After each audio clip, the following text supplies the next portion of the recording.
Hi! எல்லாம் எப்படி இருக்கீங்க? சாரி, நான் இந்த ஜிஎஸ்டி பத்தி கொஞ்சம் வீடியோ குடுக்க கொஞ்சம் டைம் ஆயிடுச்சு.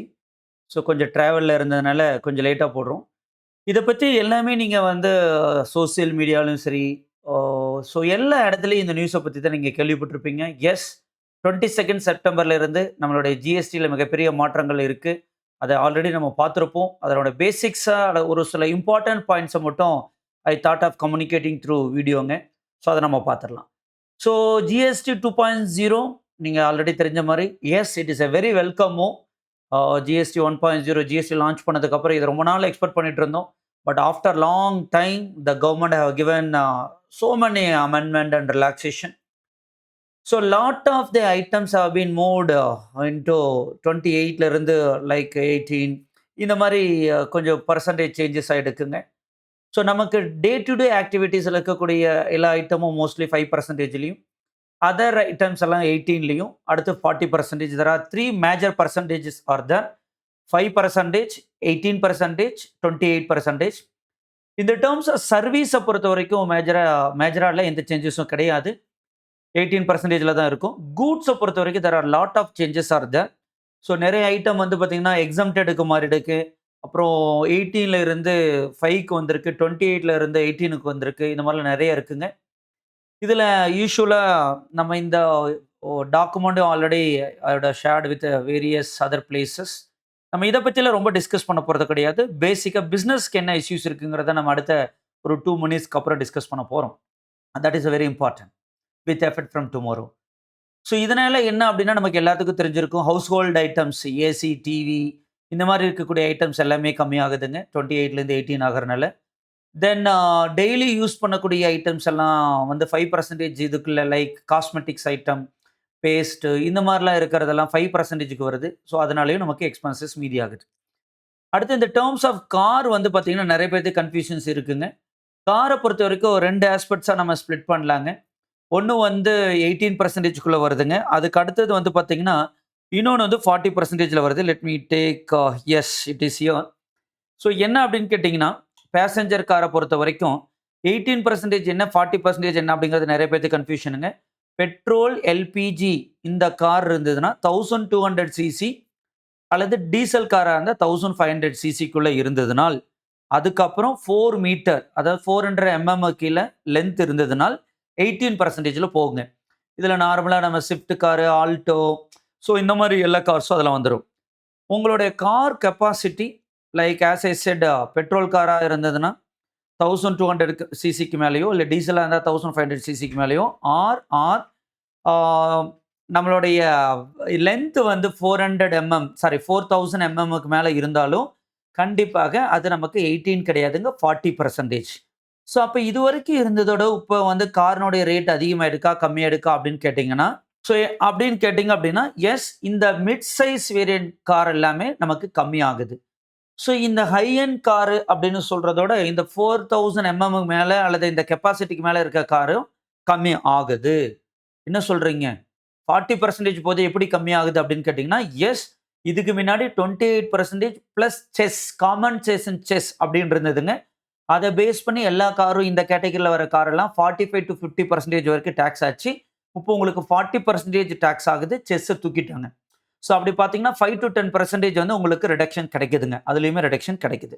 ஸோ இது ஒரு கன்ஃப்யூஷன்ஸ் நெறைய பேத்துட்ட இருந்தது. கார தவிர மத்த எல்லாத்துக்கும் உங்களுக்கு பிரச்சனையே கிடையாது. ஸோ இட்ஸ் கம்ஸ் அண்டர் 18% தாங்க. அதுல எந்த டவுட்டும் கிடையாது. ஸோ இதெல்லாம் நமக்கு பேசிக்ஸான ஒரு இதுங்க. இப்ப நம்ம பிசினஸ்க்குள்ள போலாம். பிசினஸ்ல எனக்கு என்ன டாக்ஸ் வரும் சார்? நெறைய ஐட்டம் டீல் பண்றேன். எது வரும் அப்படின்னு கேட்டீங்கன்னா, 17th செப்டம்பர் நம்ம சிபிஐசின்னு சொல்லக்கூடியது இன்டைரக்ட் டாக்ஸ் கமிட்டில வந்து நமக்கு ஒரு நோட்டிஃபிகேஷன் குடுத்துருக்காங்க. 9/2015 நோட்டிஃபிகேஷனுங்க. இதுல உங்களுக்கு ஷெட்யூல் 1, ஷெட்யூல் 2, ஷெட்யூல் 3 அப்படிங்கிறது மேஜர் கேட்டகரியும், கோல்டு, டைமண்ட் டீல் பண்ணக்கூடியதெல்லாம் அடுத்த ஷெட்யூல்ஸ்ல வரும். ஸோ இந்த மாரி 6 ஷெட்யூல் குடுத்துருப்பாங்க. நான் ஒரு எக்ஸாம்பிளுக்கு ஷெட்யூல் 1 காமிக்கிறேன். இந்த ஷெட்யூல் 1ல வந்து பார்த்தீங்கன்னா, ஹச்எஸ்என் கோட் இருக்கும். அதுக்கு எகெயின்ஸ்டா வந்து என்ன ஐட்டம்ங்கிறது இருக்கும். உங்களுக்கு ஷெட்யூல் 1ல வரக்கூடிய ஐட்டமா இருந்தா, நீங்க இத வந்து பிடிஎஃப்ல கண்ட்ரோல்ல போட்டு உங்க ஹச்எஸ்என் கோடோ, இல்ல உங்களுடைய டிஸ்கிரிப்ஷன வச்சு தேடிக்கங்க. அதுல 5%ல இருந்துன்னா 5%, 18ல இருந்தா 18%, 28ல இருந்தா 28%. ஸோ இதுல எல்லா லிஸ்ட் ஆஃப் ஐட்டம்ஸும் இருக்குங்க. ஸோ ஹோப்ஃபுல்லி இது வந்து உங்களுக்கு யூஸ்ஃபுல்லாக இருக்கும். இது வந்து பிஸ்னஸ் டு பிஸ்னஸ் காமனாக நம்ம வீடியோவில் போட முடியாது. உங்கள் பிஸ்னஸ் என்னமோ அதில் போய் அந்த கூட்ஸை வச்சு இதை தேடிக்குங்க. இல்லைனாலும் நெட்டில் இந்த டாக்குமெண்ட் ஃப்ரீலி அவைலபிள் 9/2015 நோட்டிஃபிகேஷன். சரிங்க. இது போக எனக்கு இப்போ காமனாக டவுட்ஸ் என்ன இருக்குது அப்படின்னு கேட்டிங்கன்னா, நிறையா பீப்புளுக்கு என்ன டவுட் இருக்குது அப்படின்னு கேட்டிங்கன்னா, சார் எனக்கு ஆல்ரெடி இப்போ லைக் ஆட்டோமொபைல் செக்டார் எடுத்துக்கலாங்க. டூ வீலர் செக்டார் எடுத்துக்கலாம். டூ வீலரை பொறுத்தவரைக்கும் 350 சிசிக்குள்ளே இருந்ததுனால் 18%, 350 சிசியை தாண்டிருச்சுன்னா நமக்கு 18% லிமிட்டில் வராதுங்க. It's cos under 40%. சரி. இப்போ நார்மலாக ஆக்சஸ் வெஹிக்கிள் ஆகட்டும், இல்லை மற்ற வெஹிக்கிள் ஆகட்டும், கார், ஸ்விஃப்ட் கார் ஆகட்டும், இது வரைக்கும் 28%ல இருந்ததுன்னு எடுத்துக்கலாம். இப்போ எனக்கு 18% நாளையிலிருந்து 22லேருந்து பில் போட்டால் 18% போட்டால் போதும். ஸோ இப்போ நான் ஏதாவது ஜிஎஸ்டி கிரெடிட்டை ரிவர்ஸ் பண்ணுமா அப்படின்னு கேட்டிங்கன்னா, ஆன்சர் இஸ் நோ. நீங்கள் எந்த ஜிஎஸ்டி கிரெடிட்டும் ரிவர்ஸ் பண்ண தேவையில்லை. கவர்மெண்ட்டில் வந்து 4 எஃப்ஏக்யூ கொடுத்துருக்காங்க. அதாவது எஃப்ஏக்யூ அப்படின்னா ஃப்ரீக்வெண்ட்டாக கொஸ்டின் அண்ட் ஆன்சர் அப்படின்னு சொல்லுவோம். எங்கெங்கெல்லாம் டவுட்ஸ் இருக்குதோ அதுக்கெல்லாம் கொடுத்துருக்காங்க.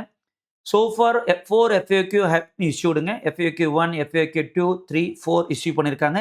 அது 1லேயே தெளிவாக கொடுத்துருக்காங்க. நான் ஆல்ரெடி இன்புட் எடுத்திருக்கிறது ரிவர்ஸ் பண்ண தேவையில்லை. சரி. அதாவது 28% இது வரைக்கும் கட்டிக்கிட்டு இருந்தேன். நாளையிலிருந்து என்னுடைய கூட்ஸ் 18%க்கு வருது அப்படின்னா, நான் 1 லேக் வெஹிக்கிள் வண்டி அப்படின்னா 28,000 இன்புட் கொடுத்து ஐடிசி எடுத்திருப்பேன். இதை நான் ஏதாவது ரிவர்ஸ் பண்ணுமா அப்படின்னு கேட்டிங்கன்னா, எதுவுமே ரிவர்ஸ் பண்ண தேவையில்லை. ஓகேங்களா? இதை வந்து நிறையா கால்ஸ் நிறையா வந்துட்டுருக்கு. Answer is very clear. FAQ 1லேயே கொடுத்துருப்பாங்க. சரி. இது வரைக்கும் என்னுடைய கூட்ஸ் வந்து இது ஒரு கேஸ் 1ங்க. கேஸ் 2 என்ன அப்படின்னா, இது வரைக்கும் எனக்கு 18%லயோ இல்லை 5%லயோ இருந்தது. இது நாளையிலிருந்து எக்ஸம்டட்ல ஆகுது. ஸோ அப்போ நான் என்ன பண்ணணும்? ஐடிசி ரிவர்ஸ் பண்ணுமான்னு கேட்டிங்கன்னா, yes, you have to reverse your ITC. நல்லா புரிஞ்சுங்க. ரேட்டு கம்மியாக இருந்தால் ரிவர்ஸ் பண்ண தேவையில்லை. இது வரைக்கும் டாக்ஸபிள் இருந்து இதுக்கப்புறம் எக்ஸம்டடுக்கு மாறுச்சுன்னா, yes, you have to reverse the ITC. No other option. ஏன்னா எக்ஸம்டட் கூட்ஸ்க்கு வந்து already ITC input tax credit available கிடையாது. ஸோ இதில் இருந்து நில் ரேட்டுன்னு ஒன்று சொல்லுவோம். நில் ரேட்டடுக்கும் எக்ஸம்டடுக்கு டிஃபரன்ஸ் இருக்குங்க. நில் ரேட்டடுக்கு மாறி இருந்தால் ரிவர்ஸ் பண்ண தேவையில்லை. பட் எக்ஸம்டடுக்கு வந்திருந்தால் ரிவர்ஸ் பண்ணணும். This is another very important point.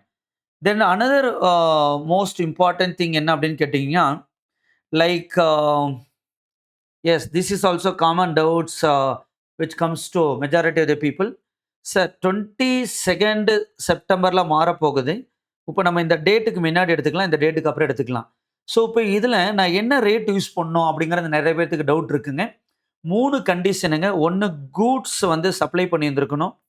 2வது வந்து பேமெண்ட்டுங்க. 3rd வந்து இன்வாய்ஸ். இதை 3 வச்சு தான் வந்து டைம் ஆஃப் சப்ளை நம்ம ஃபிக்ஸ் பண்ணோங்க. 1 கூட்ஸ் சப்ளை, அடுத்து பேமெண்ட் ரெசிப்ட், அடுத்து இன்வாய்ஸ். இந்த 3 ஐட்டமில் 3 கண்டிஷனில் எனி 2 கண்டிஷன் இதுக்கு முன்னாடி நடந்திருந்தால் ஓல்டு ரேட். அல்லது எனி 2 கண்டிஷன் இந்த டேட்டுக்கு அப்புறம் நடக்குது அப்படின்னா அதுக்கு வந்து நியூ ரேட். ஸோ என்ன அப்படின்னு கேட்டிங்கன்னா, நான் கூட்ஸை கொடுத்துட்டேன். சரிங்களா? இன்வாய்ஸும் போட்டுட்டேன். பேமெண்ட் வந்து 22க்கு அப்புறம் வாங்குறேன் அப்படின்னா ஓல்டு ரேட் 28%. நான் ஒரு வண்டியை வந்து 21st ஆர் 20 செப்டம்பர் சேல் பண்ணிட்டேன். இன்வாய்ஸ் கொடுத்துட்டேன். பேமெண்ட் மட்டும் 22 23 வாங்குறேன் அப்படின்னு கேட்டிங்கன்னா ஓல்டு ரேட் 28% தான் நீங்கள் கட்டணும். செகண்டு, கூட்ஸை சப்ளை பண்ணிட்டீங்க. ஓகேங்களா? பேமெண்ட் நீங்கள் இன்னும் ரிசீவ் பண்ணல. 22 நாளைக்கு தான் ரிசீவ் பண்ணுறீங்க.